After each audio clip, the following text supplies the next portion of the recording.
আবারও চলে এলাম রান্নাঘরে নতুন একটা রেসিপি নিয়ে। বাজার থেকে কাঁচা লুচি নিয়ে এসেছি, আমি একটু গরম জলে ভাত দিয়ে নিয়েছি। আর এখানে পেঁয়াজ বাটা, রসুন বাটা, লঙ্কা বাটা, নুন, হলুদ। গ্যাসটা ধরিয়ে নিচ্ছিলাম।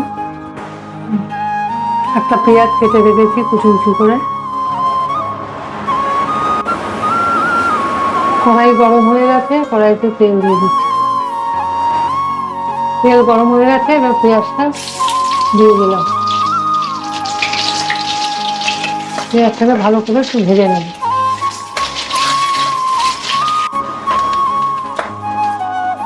পেঁয়াজ ভাজা হয়ে গেছে, লাল তেল বাদামি কালারের হয়ে গেছে।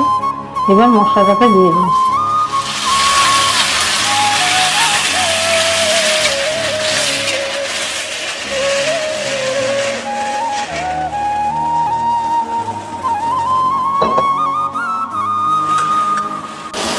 মশলা দিয়ে তেল ছেড়ে দিয়েছে, দেখুন মশলা কষা হয়ে গেছে।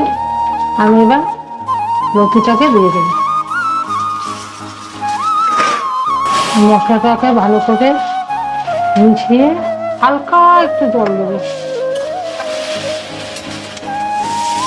ভালো করে মেশাতে হবে। আমার লতি রান্না রেডি, এবার নামিয়ে ফেলবো।